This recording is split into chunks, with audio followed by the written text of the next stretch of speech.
about what would really happen on the exam day. So it's basically it's exam day advice. I'll be telling a brief introduction about myself. My name is Umar Khan. I'm the CEO of Beckons. I've been teaching IELTS for the last 10 years and I've taught more than 25,000 students and I have completed my education from Canada. Now let's talk about what would happen on the exam day, and I want you to watch this video at least 12 hours before your exam. Now let's start with the very first thing, and that is do not talk to people over there. अगर आपके batchmates हैं कुछ academy में, कुछ preparation centre में, कुछ लोग आपके साथ प्रिपेयर कर रहे थे, वो एग्ज़ाम वाले दिन उधर बैठे हुए हैं, तो उनसे बात कर लें. In case you're going to talk to other people and you're going to talk about other stuff, for instance, they would only stress you out. I'm telling you this thing. आप किसी से वहाँ पे बात करेंगे, कोई कहेंगे हम 5वीं बार एग्ज़ाम दे रहे हैं, हम 10वीं बार एग्ज़ाम दे रहे हैं. ये जब आप सुनते हैं ना बातें, कोई 5वीं बार एग्ज़ाम दे रहा है, कोई 10वीं बार एग्ज़ाम दे रहा है, आपको तो नहीं पता कि उसके स्किल्स क्या थे. आप इतने ज़्यादा स्ट्रेस्ड आउट हो जाते हैं. और कुछ लोग कह रहे होते हैं कि हमने सुना है कि इस बार लिसनिंग ऐसा होगा, रीडिंग. कहाँ से सुना है? या तो वो आपको गेस्ट पेपर खुद पब्लिश करके दे रहे हो कि ये चीज़ें आएंगी एग्ज़ाम में. So do not stress yourself out. I want you to understand that you should be focused on the particular things which would happen on the exam rather than stuff or stories of other people. उससे ये होगा बोल के 1.5-2 घंटा आप इतना बोलेंगे कि आप खुद ही थक जाएंगे. The second thing I want you to have, like in case you love tea, go for tea. In case you love coffee, you should go for coffee, because I want you to have a very good mind and have a bar of chocolate. Examination hall के अंदर वो सिर्फ आपको पानी देते हैं. जब आप एग्जामिनेशन हॉल के अंदर एंटर हो रहे होंगे, जब आपसे लाइंस बनवा रहे होंगे, तो उससे पहले चॉकलेट ले लें. उससे आपकी एनर्जी लेवल बहुत बेहतर हो जाएगा.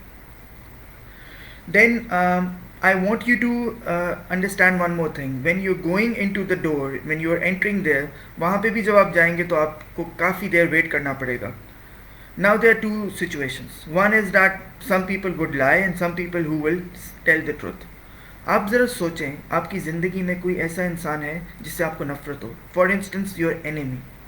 कोई ऐसा इंसान. कुछ लोग कहेंगे हमारा तो कोई दुश्मन नहीं है, हम तो बहुत अच्छे लोग हैं. ठीक है, वो समझ जाएं बात. But there would be some people, even though you are not very much willing to hurt that person, there is always one person in your life who made you go through something very painful. वो आपका कोई दोस्त हो सकता है, आपका रिश्तेदार, कोई भी ऐसा कोई अनजान बंदा जिसने आपको बहुत सा पेन दिया होगा, and you still survived. I want you to remember that person when you are entering. मैं आपको बड़ा एक सिंपल सी वर्ड्स में समझाता हूँ कि जब वो इंसान आपको बर्बाद नहीं कर सका, तो आइल्स क्या आपको बर्बाद करेगा? आइल्स कैसे आपको बर्बाद कर सकता है? अगर आपको ये लगता है कि आपके पैसे और आपका टाइम वेस्ट हो रहा है, यकीन माने ये आप जैसे स्कूल से निकलेंगे ना, जैसे आपकी एजुकेशन ख़त्म हुई है, उसके बाद दो चीज़ें तो ज़रूर ज़ाया होती हैं. एक टाइम भी बहुत ज़ाया होता है और एक पैसा भी बहुत ज़ाया होता है. इसलिए जो आपको कह रहे हैं ना कि टाइम और पैसा ज़ाया नहीं होना चाहिए, उनको खुद भी नहीं पता. इलीगल स्कीमों में प्लॉट ले लेते हैं, ज़ाया पैसा. कोई लोग अपनी पूरी ज़िंदगी बर्बाद कर देते हैं. तो आपने ये स्ट्रेस नहीं लेना कि आपका टाइम और पैसा ज़ाया हो रहा है. You just have to remember that one person who gave you pain. जिस इंसान ने आपको तकलीफ़ दी थी, उसका शक्ल याद कर लेना. आपकी एनर्जी एकदम से बूस्ट होगी. या आप बहुत अच्छे कोई इंसान हैं तो बस प्रे कर लेना. अगर आप किसी के लिए नफ़रत नहीं रखते तो आप वो चीज़ भी आपको एकदम से एक बूस्ट देगी. आपको ना एक एनर्जी आएगी कि yes I am capable of performing well. And the last thing is that exam में चीटिंग का कोई फ़ायदा नहीं है. आपको तो ये भी नहीं पता कि जो आपके साथ बैठा हुआ है उसकी इंग्लिश कैसी है, तो उससे चीटिंग कर लेते हैं लोग, कर रहे होते हैं. वहाँ पे पूछ रहे होते हैं, अच्छा लिसनिंग का, अच्छा ये था, नज़र आ रहा होता है थोड़ा बहुत. You can cheat, but why would you cheat? एक तो वो इन्विजिलेटर 10-10 लोगों के बाद एक इन्विजिलेटर खड़ा होता है.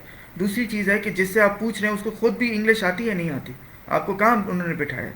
So why are you willing to put everything at stake and cheat when you don't even know what that other person is capable of. School या कॉलेज में तो आप चीटिंग करते हैं, आपको पता होता है ये लाइक बच्चा है, इससे ज़रा चीटिंग करते हैं. इधर तो आपको नहीं पता कौन लाइक है. कोई अच्छे कपड़े पहन के आया, इसका मतलब ये तो नहीं उसकी इंग्लिश अच्छी है.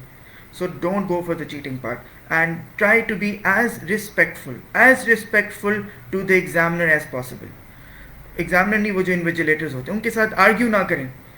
आपने वॉशरूम जाना है, हाथ खड़ा करें। अगर आपको एक्स्ट्रा शीट चाहिए तब भी उनके लिए साथ रिस्पेक्टफुल रहें, क्योंकि जो काम आप इज़्ज़त दे के ले सकते हैं वो किसी की बेइज्जती करके नहीं ले सकते। मेरे सामने बहुत से स्टूडेंट्स हैं जो उनके साथ आर्ग्यू कर रहे होते हैं, आप हमें अभी दें answer sheet, extra answer sheet अभी दें, वो फिर अड़ जाते हैं। वो कहते हैं नहीं आप इसको कंप्लीट करें। So try to be as much as respectful as possible, and I want you to have all the good luck for that particular day. Okay, thank you.